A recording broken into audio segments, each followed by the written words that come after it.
Christy Howard. Beecher Howard, or JR. So do you know each other? Yes, this is my lovely wife. Right. Married. How long? 18 years now, Okay. almost. Yeah. So, Christy, tell us, what's your experience as an ultra runner? What have you done briefly? Like, what kind of distances? I've done the 50K and I've gone up to 100. I've done 3 100s now. Okay. I have done a marathon all the way to a 100-miler. Okay. So this was your first 100-miler this My year? first 100-miler, and it was within a year Okay. from starting to running on trails. Really? Yeah. Well, that's kind of unusual. Yeah, it is. I don't know if it's unusual or crazy. I would go with that. Both. No. So just overall, give a brief comment about how it went for you for your first 100. I think I did really well. I mean, I started out where I wanted. The first loop I did 1 in 4.5 hours, and I was right there. Second loop was pretty close to the same. I think by the third loop it started getting, started slowing down some. Definitely fourth loop when the storm hit, it was definitely a lot slower. In my head, I wanted to be around 26 hours, and I finished at 27 and a half. Okay. And I think it went really well. Okay. I didn't have any lows. I didn't feel. I guess a lot of people get kind of crazy out there sometimes and get in their head. And Right. Did you have a moment? Be honest. Did you ever have a moment where you considered dropping?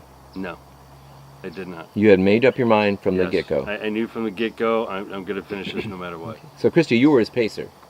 Yes. for One the of his last loop. pacers? Yeah, Okay. for the last loop. So, what kind of shape was he in when he got to that last? When you did just the last loop with him? Yes. You didn't have to drag him or anything? Not at all. No. I mean, he was still walking at a really good pace. He felt good. He never had any problems with his stomach or anything, Okay. and he was very positive. Great. Yeah. So you were well trained and ready to do I it. think I was. I think Yeah. the training really was the major thing, and plus the positive thinking. I mean, Okay. I wasn't going to let anything stop me. Yeah. So if you were talking to someone who's considering running the Indiana Trail 100, how would each of you describe our 20-mile loop that we've got now? I'd say that it's great for your first 100.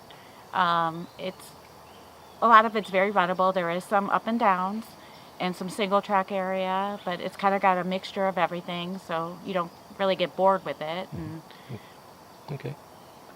I agree with that. I mean, it's a fantastic race for your first 100. yeah, There's a few challenging areas, the ups and downs, some great running areas. Be able to get some good time in running.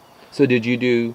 You chose probably to do some power walking here and there. I started out with the 16.4, Mhm. so I ran for 16 minutes, then walked for 4.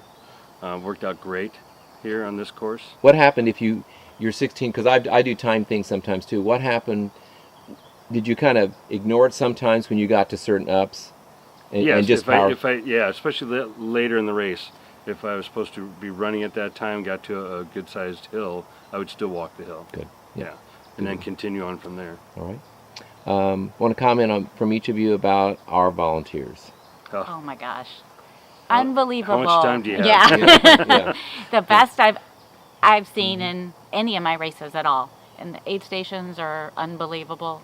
And the people just really care about you finishing and helping you. And Totally agree. My first 100, I've done a 50 and a few others, and by far this is the best aid stations, volunteers, you name it. It's the best that I've ever seen. And we even don't just crewing think- her in other races also. From what I've seen, no one's compared yet. And just not the volunteers, but I mean, people give up their time before, weeks before and even after. Keeping the trails maintained, looking fantastic all the time. It's just amazing what these people do. yeah, the people that are at the aid stations too, a lot of them are people that run out here all the time, have run the race. And then I love the fact that they have the people there that are at the main station that can talk to you if you're having trouble, and they're really Yes. experienced, good runners. I think that's They want you to amazing. finish. Yeah, they want They you really to do. finish. Yeah. And then speaking of training, comment about we have training runs unlike probably any other race. They're all of the time. So each of you or one of you can make a comment about the fact that we have most of the year actual organized training runs all the time. Yeah, training for me, I mean, I started training out here probably when she was training for her 100-miler out here the year before.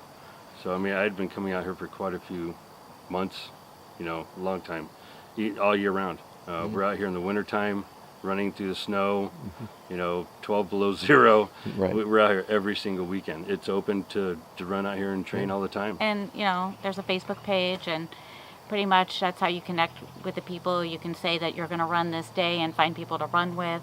I remember going back to when I signed up for the 100 and knew nobody down here, and I was on that page, and everybody's like, yes, come down, and I'm like, oh, I don't know these people. And I came down, and I felt just totally part of the family almost immediately.